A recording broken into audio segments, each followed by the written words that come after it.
Good morning and welcome to everybody to our Cabinet meeting. As usual, this meeting will be broadcast live via the Council's website and will be archived so you can view it afterwards. Members are reminded to switch their microphones on before they speak and turn them off when they finish speaking. Apologies for absence. There's no apologies. The minutes of the meeting held on the 15th of July 25. I move the minutes to be held on the 15th of July 2025 are taken as read and confirmed and signed. Is that agreed? Thank you. Number 2, urgent items. There are no urgent items. Declarations of interest. Does anyone have any interest to declare in respect of any items on the agenda? No? Thank you. Right, item number 4, the draft Leicestershire Rutland Safeguarding Children's and Partnership report 2024. First item today is the yearly report of the Leicestershire and Rutland Safeguarding Children's Partnership. The County Council is one of the statutory safeguarding partners who work together to safeguard children and promote their welfare. Children and Families Overview and Scrutiny Committee considered the yearly report on the 2nd of September and a draft minute is attached to the order paper marked 4A. Comments have been received from Mrs Knight, CC, County Councillor. Those were also attached on the order paper marked 4B. Jane Moore, Director of Children and Family Services, will present the report. Then I will ask Charles Pudley to speak as Cabinet Lead Member. Thank you and welcome to you, Jane. Thank you. Thank you, Leader. So the report is bringing the yearly report of the 2024-25 Leicestershire and Rutland Safeguarding Children's annual report to your attention for both consultation and comment. The County Council, along with the local Integrated Care Board, Leicestershire Police, have a duty to work together to safeguard and promote the welfare of all children in Leicestershire and Rutland. Safeguarding partners must publish an annual report on the effectiveness of those multi-agency arrangements for safeguarding children. So the report assesses the impact of the work that was undertaken in 24-25 on safeguarding outcomes for children, and just a few of the key messages. In relation to safeguarding babies, significant work has been completed, including the implementation of a programme called ICON, which is around infant crying and methods that can help and being able to walk away, and also the Safer Sleeping Risk Assessment tool. In terms of child mental health and emotional well-being, this priority has achieved a really good level of assurance, and whilst children's mental health continues to be the subject of both local and national importance, it's not going to be carried over into next year's business plan, but assurances will continue to be sought that mental health and safeguarding are effectively addressed together. In relation to harm outside the home, this priority will be included in next year's plan, focusing on issues like child sex exploitation and grooming. In terms of belonging, this priority will continue to be addressed in terms of the safeguarding of children from a diverse range of backgrounds in order to ensure that all of our children are safeguarded effectively. The work that we did around ensuring effective safeguarding in independent and out of school settings, that priority did achieve a really good level of assurance, and we're not going to carry it forward. It'll be supported through business as usual measures. And then finally, the work around transitional safeguarding, we are carrying this priority forward into both the adults and children's business plans for next year.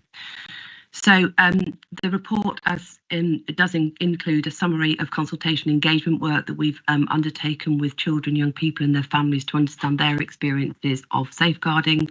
And as indicated, Cabinet will note the comments that were provided through the Children and Families Overview and Scrutiny who considered the paper. In response to the comments submitted by Mrs Knight, which have been included in the order paper, the Children's Act 2004 sets out that every local authority, ICB and constabulary in England must be covered by multi-agency safeguarding arrangements.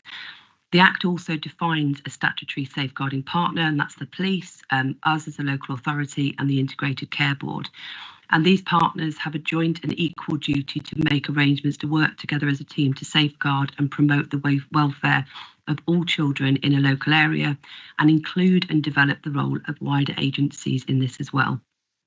The Leicestershire and Rutland Safeguarding Children's Partnership therefore manages the statutory multi-agency safeguarding arrangements for the counties of Leicestershire and Rutland, and Leicestershire County Council do contribute towards the running cost of that partnership alongside contributions from Rutland and the two other statutory partners.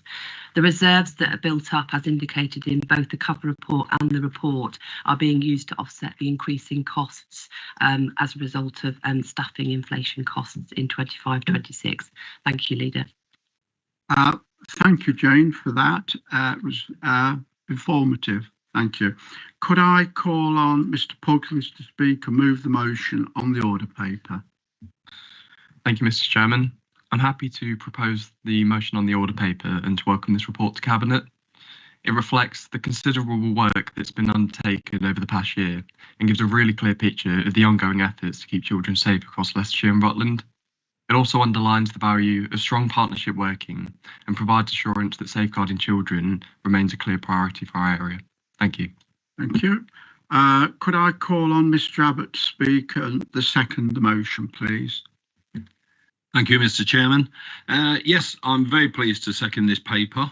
It sets out clearly the work undertaken by the Children's Safeguarding Partnership to ensure partners are taking the most effective action in safeguarding children across all of Leicestershire. The report sets out the statutory duties and of the statutory safeguarding partners and provides assurance that they're meeting their duties alongside a range of partners across Leicestershire. I particularly welcome the work undertaken to safeguarding babies and the collaboration with children and their families to ensure services are developed and meet the needs in the most effective way. So I clearly second this motion. Thank you. Thank you, Mr. Abbott. Could I have a show of hands, please? Agreed? Thank you. Right, item 5 is the draft Leicestershire and Rutland Safeguarding Adults Board and Annual Report 2024-25. The next item is the annual report of Leicestershire and Rutland Safeguarding Board. Again, the County Council is a statutory safeguard partner. The Adults and Communities Overview and Scrutiny Committee considered the annual report on the 1st of September and the draft minute is attached to the order paper marked 5A. Comments have been received from Mrs. Knight, County Councillor, and these are also attached to the order paper marked 5B. Sonia Douglas, an independent chair of Leicestershire and Rutland Safeguarding Adults Board, is here to present the report. Then I will ask Carl to speak as Cabinet lead member to the meeting.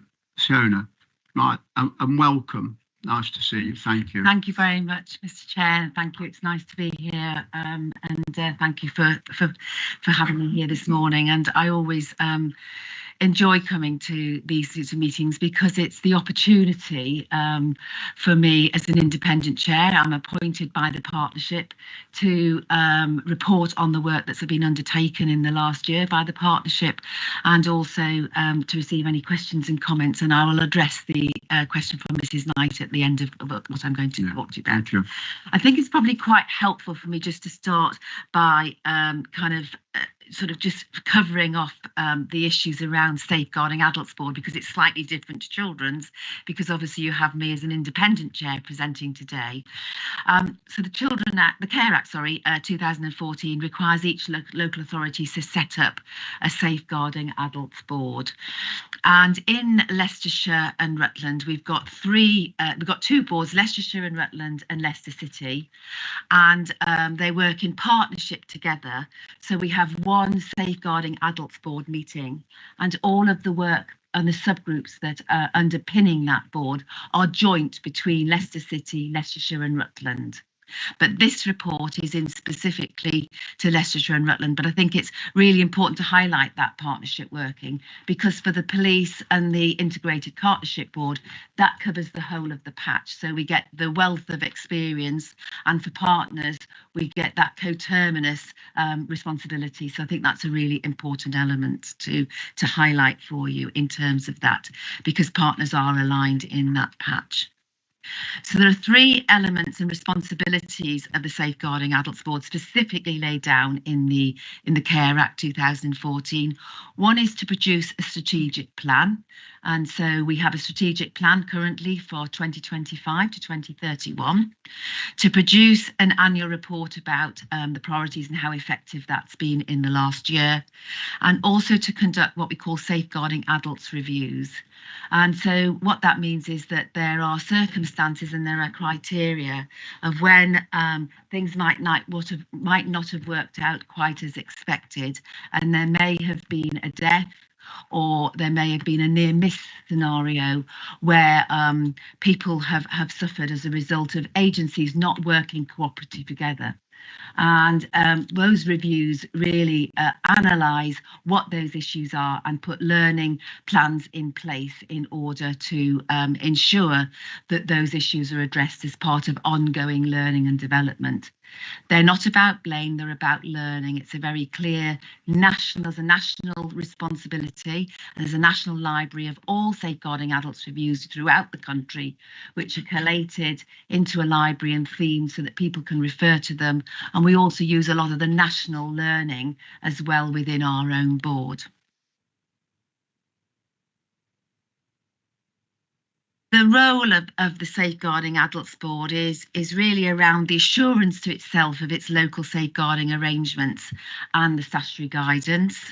It's about assurance itself that safeguarding practice is person-centred. Is the person at the centre of everything we're doing? Are we consulting with that person? And maybe we might be consulting with their carer or their neighbour or somebody that's close to them. That's also really an important feature. And the work needs to be outcome focused so that we've got clarity around a clear outcome of what that individual and their family wish to achieve from any intervention that we may be having in regards to safeguarding. It's about working collaboratively to prevent abuse and neglect. It's a really important role, is that we're in the prevention agenda. Can we stop abuse happening? Are there things that can be undertaken to prevent it? Is there awareness that can be developed in communities to prevent that? So that's part of the role of our board. And ensuring agencies and individuals give timely and proportionate responses when abuse or neglect has occurred, and assuring itself that safeguarding practice is continually improving and enhancing the quality of life of people in Leicestershire and Rutland. I talked a little bit about the board and the underpinning subgroups. So the board is underpinned by a series of subgroups, which you'll see in the appendix in the report. But there is one subgroup that is specific to Leicester City and Leicestershire and Rutland, is the Safeguarding Adults Review Group, have their own group. And that's purely in terms of managing work that comes through those groups at a local level. And police and other partners, the ICB and other partners, are part of those groups in both Leicester City and Leicestershire and Rutland. But the learning gets coordinated across the whole patch. But there are often a lot of referrals come through those groups. A lot of them don't meet the criteria for a safeguarding adults review, but it is an opportunity where there may be single agency learning for that to be picked up and supported by the partnership. We've got, as you'll see in the report, we've got a number of priorities, and we've split them down into two areas. We have the core priorities and we have the developmental priorities. And so they're listed down so that we work within that framework for all of the work we do. But each year we take topics that have emerged throughout the year as areas of specific focus. So, for instance, we will collate data information from all partners. We will also undertake multi-agency reviews, so the partners work in their subgroup and look at practice across the piece of all the partners and coordinate that together. And we'll also take the learning from the Safeguarding Adults reviews to inform us as a board, at usually a half-day away day, what has happened in the last year, what's the progress that's been made, and what are the areas of focus that we need to concentrate on for next year. We have actually moved into a sort of 2-year plan, because sometimes turning things around in a year is very challenging. And what we've taken the approach is using year 1 as a setup and year 2 as a rollout, and then an opportunity to analyse and check, have we made the progress we had? And so that we've got a kind of circle around checking out when we're implementing something new, how do we know it's working, and have we the evidence to show it's working? And are we satisfied that we can move on to other priorities? So for the last year, which we were talking about, we were focusing on self-neglect, mental capacity and domestic abuse in older adults. And the report details some of the work that's been undertaken in those areas. I think the other area I'd just like to kind of focus on is about the safeguarding adults reviews, because one of the issues is around what the review achieves, and it's really important for us when we're looking at reviews to identify what was happening and what was hindering the safeguarding work, if that's the case, what barriers there were to good practice to protect adults from harm, and ensuring that there's good quality sharing and maximising that value of learning. What I can say to you around this partnership is there's a very open and cooperative dialogue that takes place. I chair other safeguarding boards as well. This board is really positive in that cooperation and the commitment, certainly from the statutory partners, the police and the integrated care board. And so the work that we do is very much a joint effort in terms of that assurance to you as partners that people are working together. There was a question that was raised around the finances around the scrutiny, and just to clarify that all of the partners, the statutory partners, social care, the local authority, the health, the ICB, and the police contribute to the partnership. So it has its own budget in its own right. And within that, that includes staffing, often licenses for the Safeguarding Board website, which you can have access to the public, and also to some learning, online learning development, and also commissioning and completing safeguarding adults reviews, because there are occasions when we feel it is necessary to commission external people to come and undertake that scrutiny through the safeguarding review and report that learning back to us. That is quite common practice, and that's about being transparent and open where learning needs to take place. There was a question with regards to the money, and I just want to kind of clarify that obviously I've said to you the Safeguarding Board is a statutory requirement under the Care Act 2014, and the Council, along with the NHS and police, have a statutory duty to establish and operate that board, and that includes not just personnel but includes finances equally. The Council contribute 1/3 of the funding, as do the other 2 statutory partners. And we have a little budget reserve, as you know, in the report, and that's been due to vacancies. And sometimes we've been undertaking safeguarding adults reviews with partners, perhaps doing learning events where an agency isn't involved. We will commission them to do that. And sometimes our board office, who have some expertise, will undertake a review as well. So we're trying to be cost effective as well as transparent in our work around safeguarding adults. But the reserve is from that, and I think I've explained to you the costs that cover that statutory duty for us to operate the board. So, Mr. Chair, I'll pause there for you. Thank you very much indeed. That was most informative, and I want to thank you for that, because I'm sure all of our members will benefit from those thoughts and explanations in which you give. I thought was extremely well presented, and I'll thank you for that. Thank you very much indeed. Could I call on Mr. Abbott to speak and move on the order paper, please? Thank you, Mr. Chairman. I would like to take this opportunity to express my gratitude to Fiona Douglas for her commitment as an independent chair in guiding the work of Leicestershire and Rutland Safeguarding Adults Board for the financial year 24-25. I'd like to say through her leadership, the 6 subgroups of the Leicestershire and Rutland Safeguarding Adults Board have demonstrated remarkable dedication to the partnership in working with them, and continuous improvement in safeguarding adults at risk and care and support needs within Leicestershire. The breadth and the impact of the work undertaken this year in respect of 3 safeguarding adult boards priorities, self-neglect, domestic abuse and mental capacity, reflect the commitment of all the partners involved in this. I'd like to thank you for that. Leicestershire revised safeguarding approach has resulted in more accurate reporting, which is always good, and a clearer picture of activity, increased awareness, and it's driven up alert numbers, while outcomes have remained overwhelmingly positive, with risk commonly reduced or removed for the vast majority of personal outcomes achieved. So I would be happy to move this motion. Thank you very much indeed. Could I call on Mr. Squires for second motion, please? Thank you, Mr. Chairman. Yes, I'm happy to second the motion on the order paper, and thank you to Mr. Abbott for bringing it forward.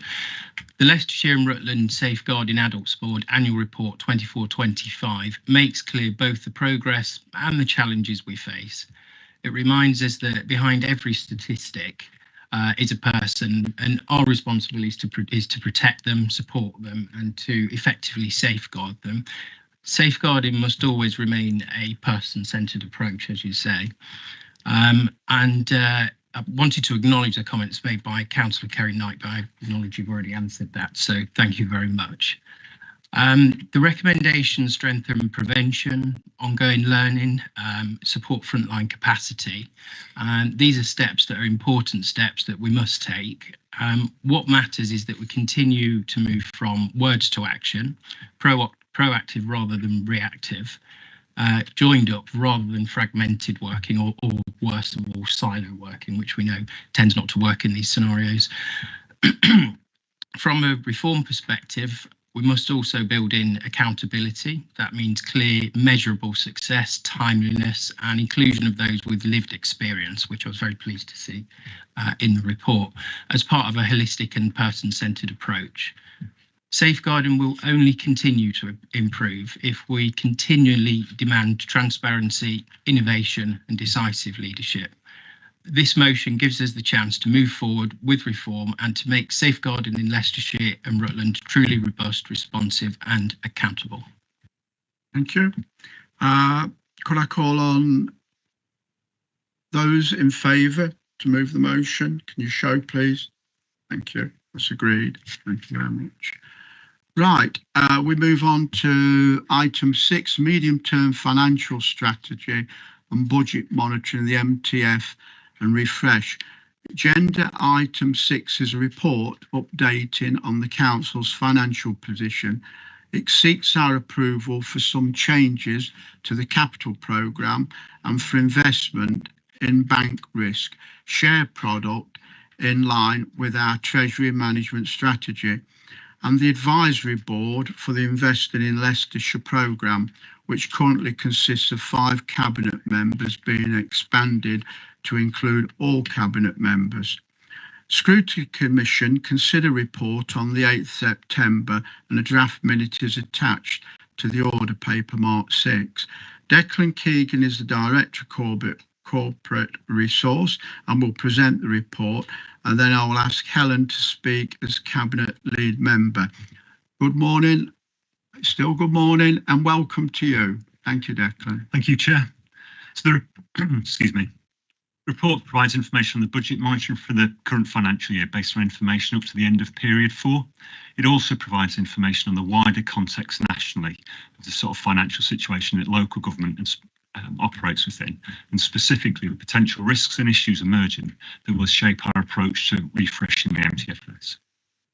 A summary of the current revenue forecast is set out on the table in paragraph 24 and shows that based on the current information, we're expecting to overspend by £8 million for the financial year. Although the MTFS risk contingency could cover this, it has not been released at this stage pending other more sustainable mitigations. As the overspend only represents 1.3% of the Council's net budget, movement from this position over the next 8 months should be expected. The key pressures causing the overspend are children's social care placements and special education needs. Children's social care is forecasting a £10 million overspend. This is due to an increase in the overall number of children in care, particularly residential care. The additional demand is compounding the service and financial issues caused by the gaps in the provider market. At the highest end, specialist placements are exceeding £30,000 per week. While this is still relatively unusual, costs at this level would have been unheard of a few years ago. The demand for special education needs services is increasing more rapidly than seen in recent years. As this is a national trend, it is believed to be driven by the uncertainty arising from the expected national reforms that are due to be released this autumn. There has been a 25% increase in the number of education, health and care plans since last year, causing the expenditure forecast to exceed the government grant by £45 million this year, compared to a budgeted deficit of £15 million. The statutory override continues to keep the deficit off balance sheet. Until the nature of the reforms are known, the Council has been making a partial provision towards a deficit. This has been reflected in the overspend position. Further strain is placed on the Council's finances through lost investment income, whilst we cash flow the deficit and increases in SEND transport. Governments urgently need to consider how historic deficits will be dealt with when the override ends. The Council's deficit will exceed £100 million by the end of the year if the current trend continues. The Director of Children's Services is looking at options to manage the demand and meet need in a different way. Aside from children's social care and SEND, other council services are operating largely within budget, and increased investment income and reduced inflationary costs are helping to reduce the overspend. Turning to capital, a review of the programme has been undertaken to reflect the latest estimates. This has identified that the 4-year programme needs to be increased to £571 million. The main increases are additional local transport grant, £52 million between 25-26 and 28-29. Section 106 contributions from developer add £10 million to the Children and Families programme, and earmarked capital receipts add £4 million to the Children and Families programme. Schemes within the programme are largely on track and within the approved budget, except for an emerging pressure on the Schools Places programme. Funding for immediate priority projects has been identified, but there is a large unfunded amount that will need to be considered for the draft budget report in December. The MTFS already includes a funding shortfall of around £80 million over the next 4 years, so there is a limited amount of additional resources to fund additional expenditure. The next section of the report covers the proposed £10 million investment in a bank risk share product. The product is known to the Council, with £15 million having been invested successfully previously. The additional £10 million will replenish some of the capital that has been returned to the Council and will not breach the £20 million cap in the Treasury Management Strategy. This section on the report goes to explain that the Investing in Leicestershire Programme Board is currently designated as a Cabinet working paper, and Cabinet has requested the membership to be expanded to all Cabinet members. The final section of the report looks ahead at the refresh of the MTFS and the budget process for 2026-27. This will take place over the autumn, with the draft budget expected to be presented to Cabinet in December. The usual challenges predicting costs and income have been heightened this year due to the impact of the 3-year spending review and funding reforms. The delay in the Chancellor's budget until the end of November is likely to mean that the local government settlement will not be received until late December, although it is hoped government will provide council-specific information on the planned funding changes in advance of this. From the high-level information released, most county councils do better than feared from the funding reforms, although this is in the context of fearing losses. There will be lobbying from other parts of the sector that may influence the government ahead of final proposals being confirmed. District councils and London do particularly badly and will be making their case. There is a lot that could still change. We don't expect the combined impact of fair funding and spending review to change the fact that the Council will have to deliver a significant level of savings over the medium term. Our financial sustainability will be determined by how well we manage to deal with the rising pressures in social care and SEND. The tender for the external efficiency review was issued earlier this month. This would allow for a comprehensive review of the Council's current cost base, looking for opportunities for a significant level of new savings opportunities. We expect to be able to recommend a tender award to Cabinet at the end of October.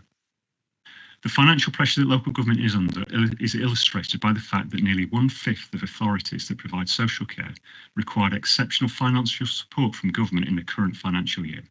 Keeping a focus on the finances and being prepared to change how we operate is vital for any authority to operate sustainably. The recommendations are set out as on the order paper. Thank you for your report, Declan.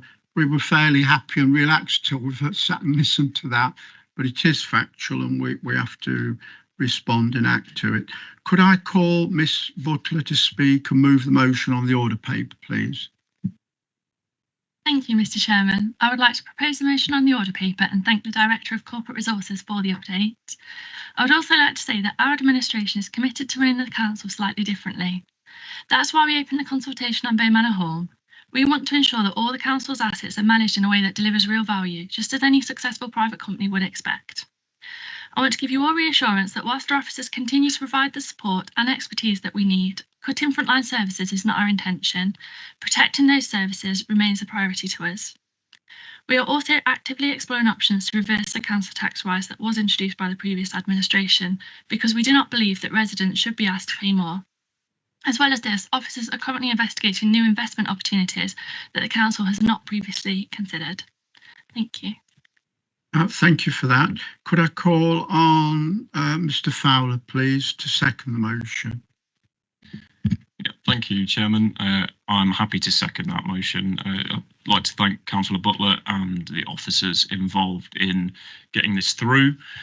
I think there's a lot of context to bear in mind when it comes to this. It's obviously a very topical subject, and we've been left in a bit of a difficult position when it comes to this deficit by the previous administration. So we are working hard to fix that. And this is just one of those steps that we can do to get there.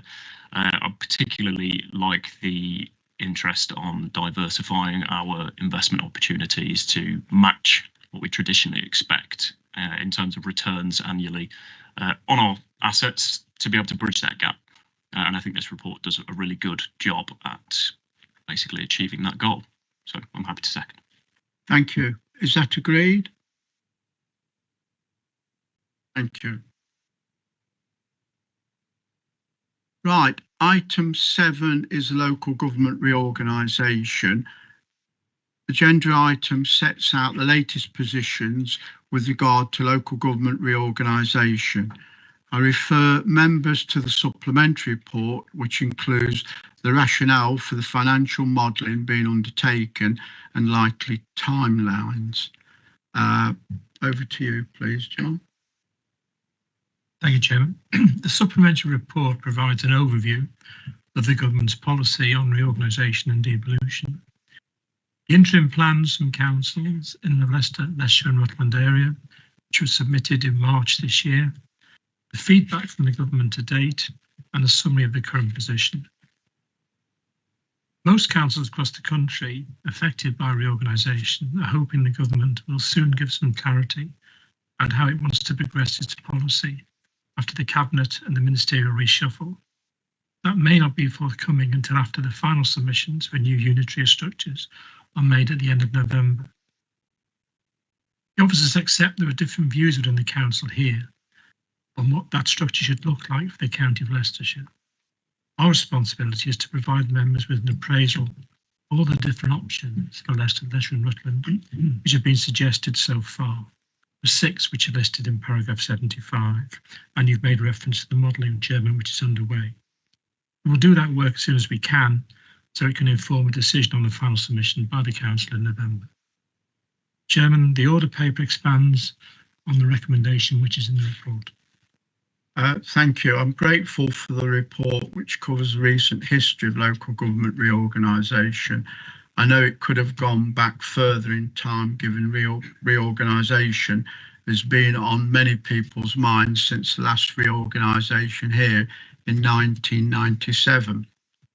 It's also very useful for the report to set out the context which we now find ourselves in, particularly recent resolutions of the County Council, the city's mayor's ambitions, and possibly changing picture nationally. I would not be surprised if the government tell us fairly soon that nothing has changed in regard to their timetable for reorganisation and devolution. But we know that the two main advocates of the white paper, the Deputy Prime Minister and the Minister of State have both lost their jobs. We also know that, not least the Reform UK, there is also opposition to the government's proposals and to the bill, which is currently going through Parliament. Indeed, there is opposition to the bill from within the Labour Party and Conservative and Liberal Democrat MPs. Nevertheless, for now, we need to proceed thinking about the final submission in November, which will be a matter for the Cabinet. Although we will want to take into account views of scrutiny and the full Council. As the report says, modelling is different options which have been put forward for reorganisation and is going to be most important, and as soon as there's anything to report, I will make sure that this is circulated. Earlier this week, I attended an event organised by Leicestershire Business Voice, which followed their event earlier in the summer to discuss reorganisation and devolution, which the business community, it is fair to say that business community, as I do remain very concerned that our area continues to fall behind others when it comes to the devolution and final advantages that brings to an area. We can certainly do some clarity, with some clarity from the government as to how we intend to proceed. I recommend that you will move, and I will believe captures everything which has been said. So I'm grateful for the report which covers the recent history of local government. Yeah, okay, thank you. Right, I move that motion. Yes, seconder, please, thank you. Thank you, Chair. I'm pleased to second this report. It provides a clear and comprehensive overview of the LGR and the evolving positions from Leicester, Rutland and Leicestershire. It highlights the ongoing modelling of various scenarios, enabling us to make a robust, evidence-based decision going forward. It also highlights our commitment to transparency, financial sustainability and continued delivery of high-quality services. By noting the content of this report, we position ourselves well to protect our council and the services we provide, as well as the county we serve. Thank you. Thank you. Could I have a show of hands, please? Agreed? Thank you. Right, item 8, home care procurement. The agenda item 8 is a report seeking approval for the procurement of the home care contract. This follows a report to Cabinet in July and a further consideration of the process. John Wilson of Adult and Communities and Injit will Assistant Director of Strategic Commissioning are here to present the report. I will ask Carl to speak as Cabinet lead. Thank you, John, and welcome to you both. We wait to hear your comments. Thank you, Chair. I'll do a brief introduction and I'll hand over to Indrajit to do the detail. Today's report outlines the requirement to procure future home care services for residents of Leicestershire from 2026 when the current contracts expire. It's a very significant undertaking. It's one of the largest procurement exercises undertaken by the Council in respect to the impact on individuals, the actual size of the procurement activity itself, but also the cost of the commissioned services to the authority. A high quality, sufficient supply of domiciliary care is the cornerstone of adult social care. It ensures that people can remain independent within their own homes. It prevents people from needing to move into long-term residential care, and it ensures flow through hospitals, preventing people being delayed in hospital for longer than is necessary. Today's report seeks to ensure the Council can continue to commission sufficient high-quality care, deliver efficiencies, and also seek the best value for the Council. I'll now ask Indrajit to go through the detail of the report. John, thank you, Leader. So just to give an overview of the service, so the department provides people with eligible care needs, support at home, to remain independent, and we deliver this through our home care contracts, and we have done for a number of years. The report provides information on the current framework arrangement and the activity highlighted in paragraphs 22 to 37. And that includes both demand and spend profiles. And you'll see, as John said, it's a significant strategic area for us as the department and council. We currently contract with around 80 providers, and that's a range of large national companies and some smaller local companies as well. Our current contracts end in 2026, and we'll be going out to tender subject to full approval for new contracts to start in September next year. To give you a feel for the cost of services on a kind of individual basis, these are detailed in paragraphs 42, and they range from £25.27 per hour up to £32.71 per hour for the more isolated areas in the county. Most of the activity in our current framework goes through the urban area, which is 70% of our activity. When we go through the tender process, we are likely to get quite a lot of interest. As we did last time, sometimes maybe expecting circa 150 providers to bid for business. Inevitably, we'll have some new providers. When they go through the process, they're asked a number of fixed questions, and they're scored by an evaluation panel, which is made up from staff from the commissioning team, operational staff, and social workers across the department. The report highlights in paragraphs 45 to 66 some of the changes that we're making as part of the new arrangement, and that changes around some of the zoning areas, new sessional rates and approaches to quality. Paragraphs 92 to 99 outlines the engagement that we've undertaken around the project. It's been quite extensive with providers, with people using services and our engagement panel, and we've had a recent discussion with our Care Alliance around the proposals to pricing. Associated impact assessments have been undertaken, and they'll be continually reviewed as we go through the process. There's a specific section on the approach to pricing in paragraphs 67 to 83, which has been the main change following comments by Overview and Scrutiny Committee, and in particular Councillor Innes, who's been very supportive of our work. So in summary, we'll be changing from a fixed hourly price for the zones to one that brings an element of competition to the tender. Essentially, providers will be given a floor and a ceiling price, and they'll be able to submit a price within those ranges. The ceiling rate is our current fixed rate. So there's no scenario in this where we overspend on budget, and the floor has been calculated as a sustainable rate by the council. If a provider bids below the floor, they will not proceed by the tender. This gives us an opportunity to test the market formally through the tender process and, as John said, achieve best value for the council. So to summarise, Cabinet are asked to approve the commencement of procurement for new contracts for late 2026. Thank you. Thank you. Could I thank you both for your reports and the information in those reports? They are important and we're grateful for that. Thank you. Could I call upon Mr. Abbott to speak and move the motion on the order paper, please? Thank you, Mr. Chairman. Yes, this report concerns the key strategic services that the council delivers, and it will ensure that the authority can continue to support people within their homes. The services currently provide support in the circle of 2,800 people at any one time, delivering 40,000 hours of care work per week at a cost of nearly £1 million, weekly cost that is.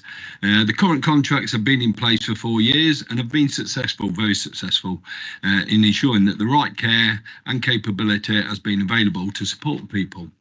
The proposed arrangement will see the department continuing with the main ethos and the contracts, but introducing efficiency changes to zones, new sessional rates and enhanced quality measures. A different approach to pricing, and it's reflected in its revised proposals for the tender to ensure that the council is achieving the best value for local residents. I support and endorse the report and ask Cabinet for formal approval to commence the procurement. Thank you. Thank you, Mr. Abbott, for that. Call upon Ms. Butler to second the motion. Thank you, Mr. Chairman. I would like to second the motion. In particular, I'm really pleased with the changes that have been implemented to the approach to pricing. Thank you very much. Thank you. Right, All those in favour, show your hands, please. Thank you. Thank you. Thank you very much, gentlemen. Right, item 9 is Corporate Complaints and Compliant Annual Report 24-25. The next report advises us of the complaints and compliance received by the Council from April 24 to March 25. Scrutiny Commission consider report on the 8th of September and a draft minute is attached on the order paper. Lucy Little Fairwell, Assistant Director Corporate Services, it's over to you. Thank you. Thank you, Chair.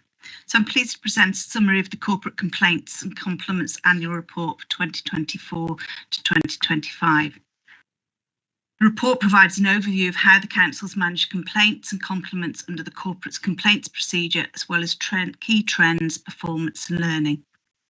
The annual performance report is a requirement of the Council's Corporate Complaints Procedure and is part of our commitment to transparency, good governance and continuous improvement.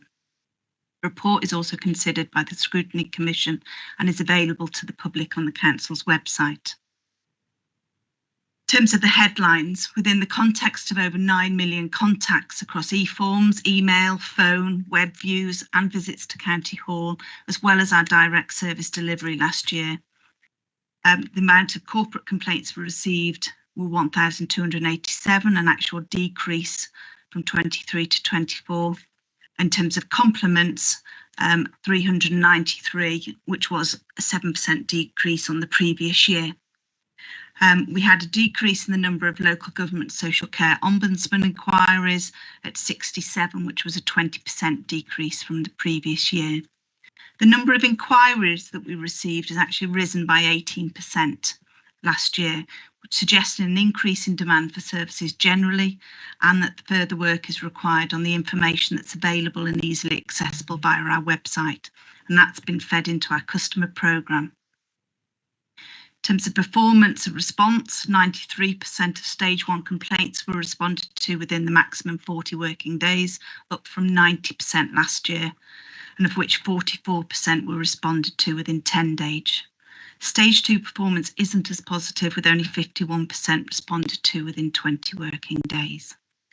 The key themes of the complaints and the top service areas were special educational needs assessment, where we had 446 closed cases, and 72% of the closed complaints had a fault found, with the main issues being the delay in providing a service, particularly delays in statutory timescales for educational health and care plans.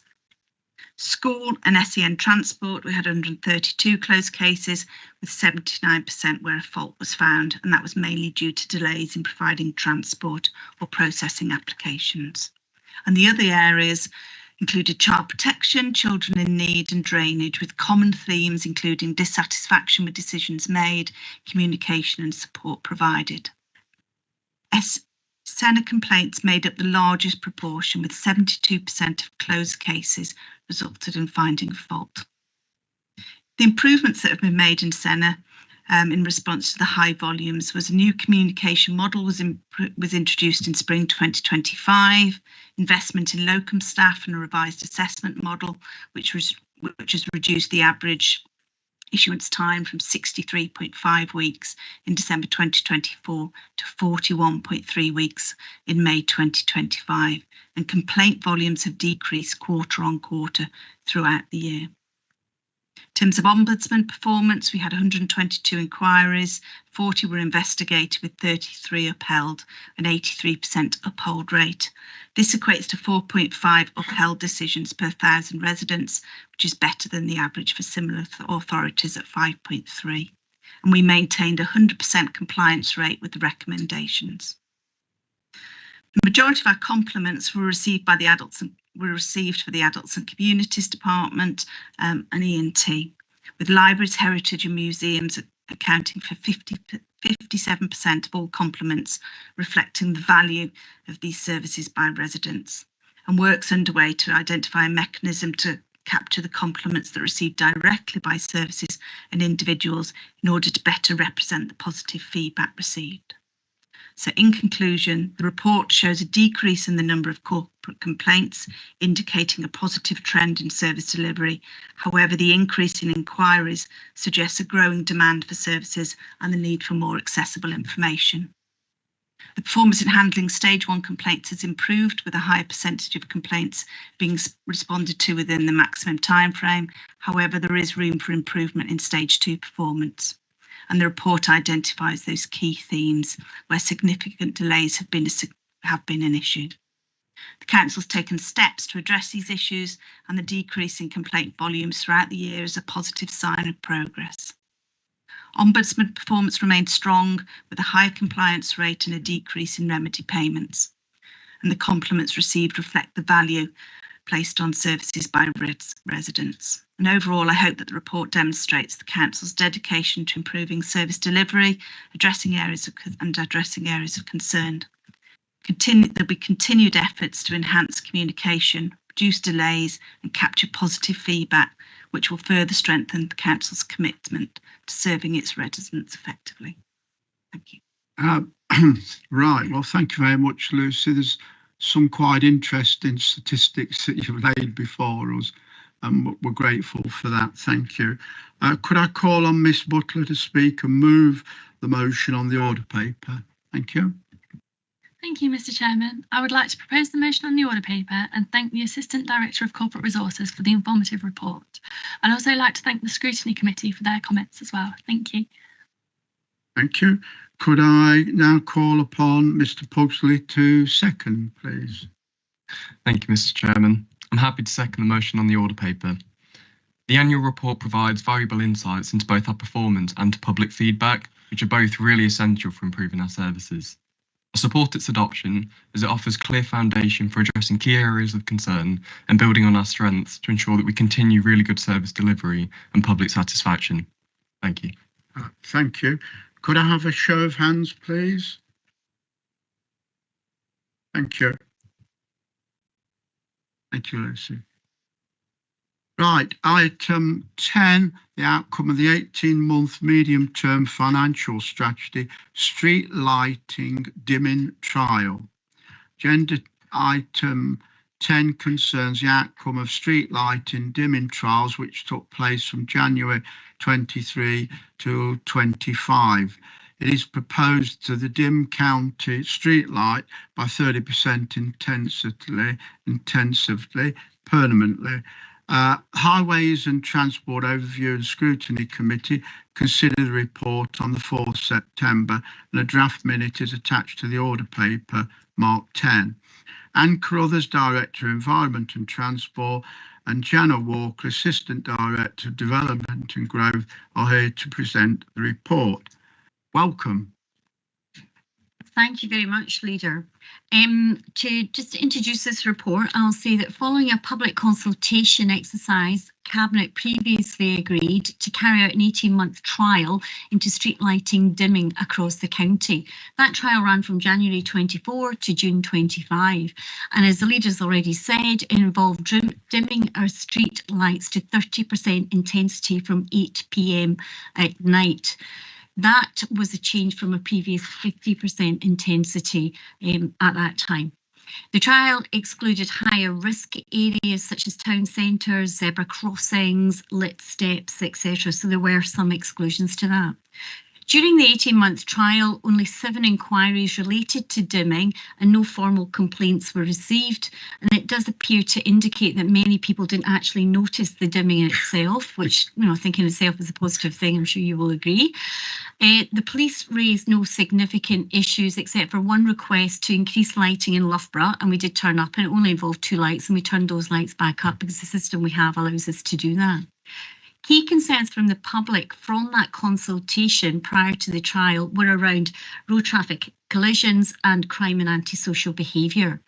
From our monitoring, because we undertook extensive monitoring throughout the trial, the total number of road traffic collisions did decrease in 2024 compared to the baseline previously. The severity of some accidents, however, particularly involving 2-wheeled vehicles at roundabouts or major junctions, has seen an increase. From the evidence we have, however, there appears to be no conclusive link to the lighting levels and those collisions. In relation to crime and antisocial behaviour, overall nighttime crime decreased by 6% during the trial period, although some specific crimes like burglary, sorry, I always have a problem saying that word, sorry, I think it's a Scottish thing, and theft increased. For both crime and antisocial behaviour crimes during the hours of the trial, the rises seen in Leicestershire were less than the increases for Leicester City or Rutland County during the same period. So it suggests that street lighting levels are not a key determinant in an increase in crime, if a factor at all, during those periods. We will, however, just to reassure committee, we will continue to monitor the accident, both the road traffic accidents and the crime data. And because of the system we've got, we do have the ability, if there are issues and in liaison with the police, we can revert to previous or to higher lighting levels if needed. So in conclusion, the trial of reduced street lighting has reduced our energy costs by just under 540,000 over the 18 months. It's reduced our energy consumption by 1,400,000 kilowatt hours and our emissions by just under 320 tonnes. Cabinet is therefore asked to make the trial permanent, and the full recommendations are as per the order paper. Thank you. Thank you, Anne, for your comments. Most interesting, some points in it. Very good. Thank you. Could I call on Mr. Whitford to speak and move the motion on the order paper? Thank you, Mr. Chairman. Thank you, Anne. The trial demonstrates the Council's innovation in the face of a very challenging financial situation. This approach is the first of its kind in the country. And I think we can, from the results, it has produced significant savings with very little public comment. The department will continue to monitor carefully in collaboration with the police and the ability to adjust the lighting levels if needed. It gives me the confidence to make the trial permanent. And as I've said before, a no-brainer. I fully support the recommendation and propose this motion. Thank you. Thank you. Could I call on Mr. Tilbury to second the motion, please? Thank you, Mr. Chairman, and thanks, Anne, for the report. The cost-saving benefit is clear, and trials have indicated that there's no real safety concerns to citizens. Hence, I second the motion. Thank you very much indeed. All those in favour, please show. Thank you. Thank you very much. Thank you, ladies.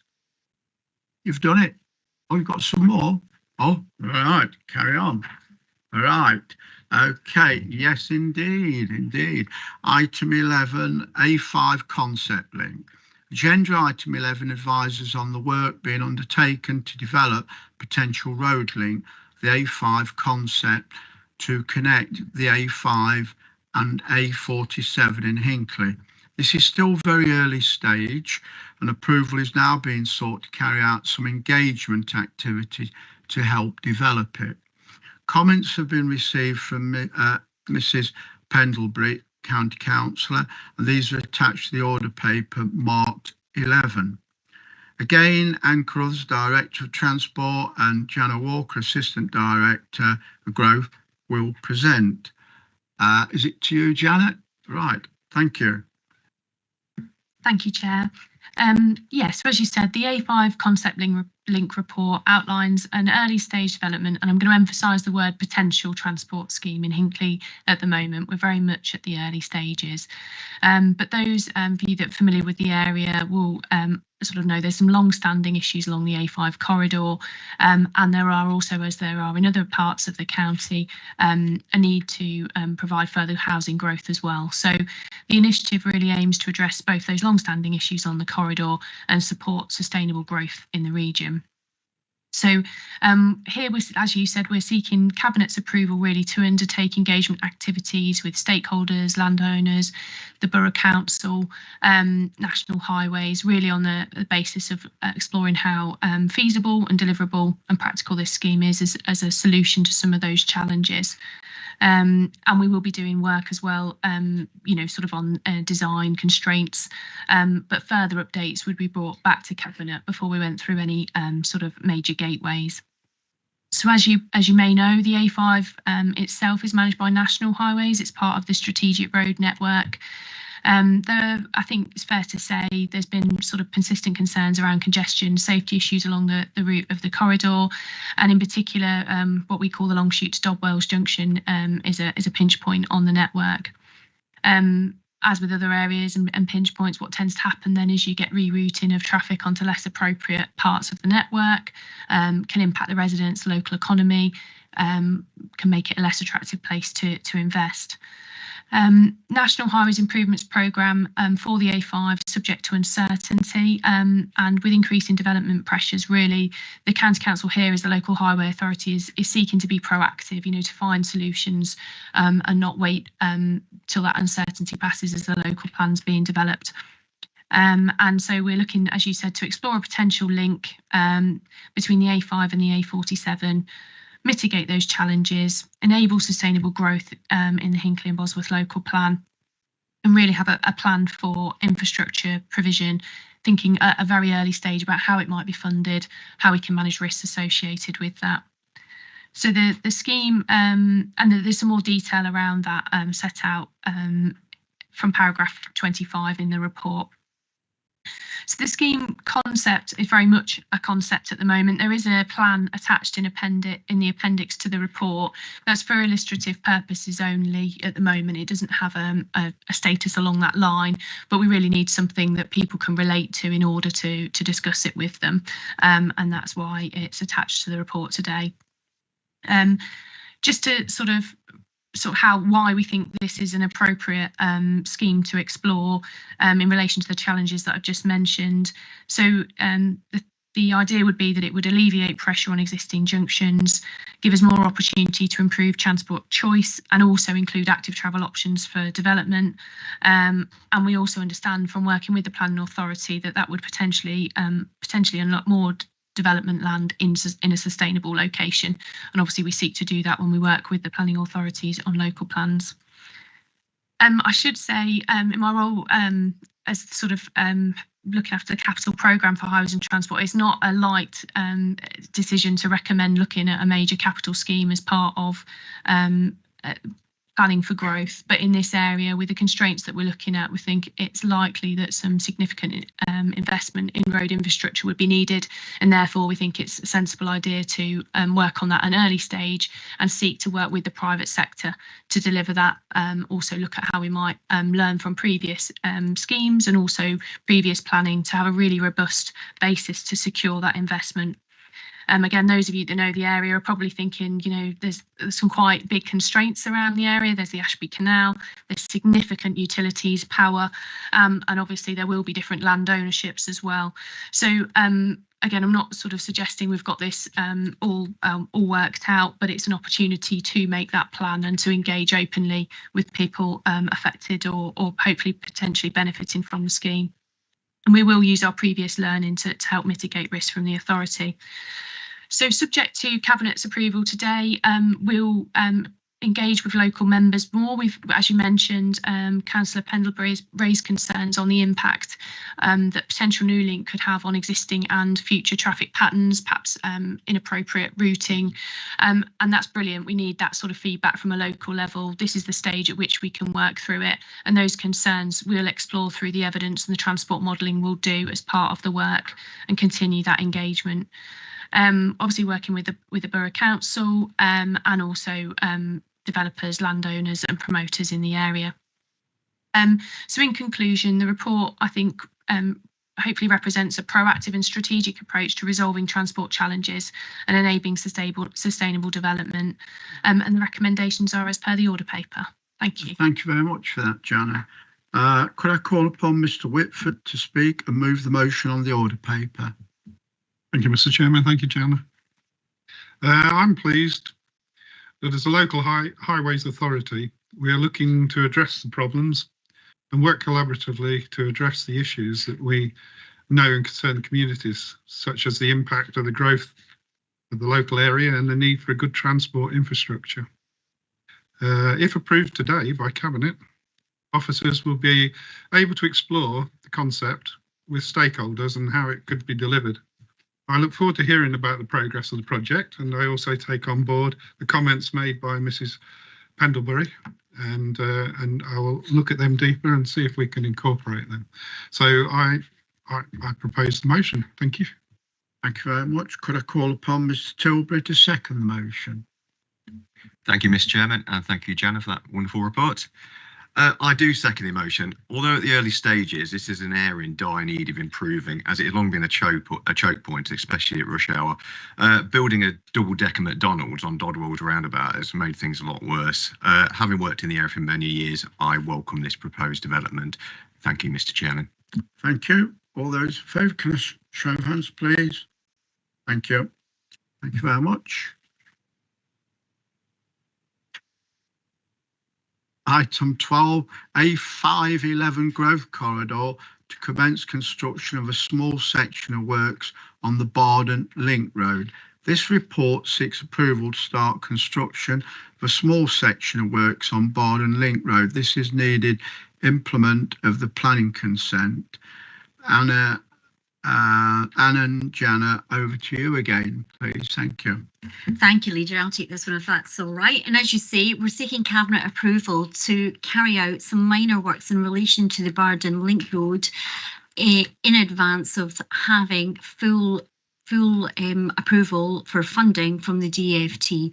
The reason we're seeking that is to avoid a lapse in planning consent in relation to that Bardon Link Road that expires in January 2026. The works will take place in advance, as say, as that final part of confirmation of the DFT funding. We are due to submit a full business case in February 26 to the department to seek that final approval. The advance works would be funded using Section 106 developer contribution funding that's allocated to this project, and the works themselves involve setting out a drainage pond in a short section of Hall Road, and there is a plan of that appended to the report if you are interested. Just as a reminder, the scheme's estimated cost is 65.9 million, with 41.7 million of that coming from the DFT. The remaining 24.2 million will be from developer contributions, that's Section 106 I mentioned before, and it will require some forward funding from the County Council. We've carried out considerable work on this project over the last 6 years, including securing the planning permission for the Link Road and successfully gaining the CPO, that's compulsory purchase order, and side road order powers, which enable us to acquire the land necessary for the project. In terms of construction timeline, initial works are planned to start in December this year, you know, those ones I've just mentioned, those advanced work, with the main construction expected to mobilise in June next year. But that's, of course, pending that DFT final confirmation of the funding. Cabinet's asked to approve delivery of the work as shown in the appendix and note the latest cost and project timescale information. Thanks, Leader. Thank you very much indeed. Could I call upon Mr. Whitford, please, to move the motion? Thank you. Thank you, Chairman. Thank you. The A511 Growth Corridor scheme will deliver congestion reduction along an important corridor and enable significant housing growth as allocated in North West Leicestershire District Council's local plan. It is essential we carry out the work to keep the current Bardon Link Road planning permission live, to avoid delay and more cost to the project. Therefore, I'm very happy to move the motion. Thank you. Thank you. Could I call upon Mr. Tilbury to second the motion? Thank you, Mr. Chairman, and thanks once again. I will second the motion. Someone lives in the area and drives along the road most days. This is long overdue. We've had substantial house building along with welcome investment in the area, but the infrastructure does need to catch up. So this is really positive news for North West Leicestershire. So yes, I will second the motion. Thank you. Right, all those in favour, please show. Thank you. And thank you for your time. You're hanging in there. Well done. To the bitter end. Right. Item 13, the Harborough Local Plan duty to cooperate statement of common ground with Leicestershire County Council. A final report seeks the approval of the County Council to become a signatory of the statement of common ground with Harborough District Council, confirming that the two councils have been cooperating on a strategic cross-boundary connected with Harborough Local Plan. We have Sharon Wiggins, Teams Manager, Strategic Planning, will present the report. I've got Julie Thomas, is she? Julie's not. She's back. Oh, right, okay, right, so one down but two in play. Thank you very much. Well, welcome to you both, and over to you. Thank you, Chair. This report provides a brief update on the progress of Harborough District Council's local plan and seeks to gain approval for the County Council becoming a signatory to a Statement of Common Ground with Harborough District Council regarding the two authorities' duty to cooperate. That's our own duty to cooperate as well as Harborough District Council's duty. The Statement of Common Ground for signing is appended to this report, and it confirms that Harborough District Council and the County Council have effectively and on an ongoing basis regularly cooperated to consider strategic and cross-boundary matters associated with the production of Harborough Local Plan. It's important to note it focuses on the engagement-related requirements of the duty to cooperate and is produced without prejudice to other matters of detail that parties may wish to raise during the local plan examination.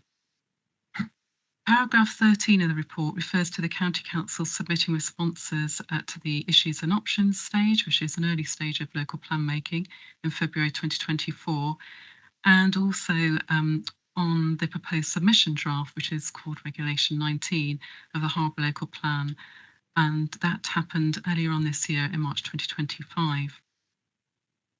Paragraph 14 of the report refers to the concerns raised regarding the soundness of the draft local plan in respect of transport considerations, specifically that a local plan in its current form does not meet two of the four tests of soundness. So that's concerning effectiveness and consistency with national policy, and these are detailed in paragraph 14 of the report. The duty to cooperate is a legal duty for local planning authorities and the County Council, as I've mentioned. And paragraph 16 refers to this Statement of Common Ground being jointly produced with Harborough District Council to confirm the two parties have effectively and regularly cooperated. So it's entirely around that duty to cooperate on those strategic and cross-boundary matters. In terms of next steps, there will be continued engagement, and that's happening already, the outcome of which will involve the production of a further detailed Statement of Common Ground, focusing principally on transport matters. And this is likely to come before yourselves here in Cabinet in November 2025, so later on this year. Members are asked to move the recommendation as per the report and order papers and become a signatory to this duty to cooperate Statement of Common Ground. Thank you. Thank you for that. Could I call upon Mr. Fowler to speak and move the motion on the order paper? Yeah, thanks again, Mr. Chairman, and thank you guys, the officers involved in basically sorting this out. There are a lot of planning matters in the Harborough District area at the moment, a lot of controversial ones as well. So it's really important to emphasise the importance of open dialogue and cooperation between the two tiers of local government involved in this. From our perspective, right now, this is not only is this a statutory requirement from the legal side of things, but it's also the logical choice, because we always need to work together to make sure that we get the right deal for our residents, especially when it comes to things that are as far-reaching as this. It's a non-committal thing. We're not signing up to any specifics of the Harborough Local Plan. It's just basically to keep the communication flowing and to make sure we're all on the same page. And I think it really supplements some of the communications we have in the members advisory group, so that all parties basically are heard out and are considered, and all of the stakeholders. I think we definitely need to work hard with Harborough District Council with regards to the local plan. particularly on the impact with local infrastructure and things like highways, residents, day-to-day life are really impacted by it. So, yeah, this is a very good step, and I'm very happy to propose it. Thank you.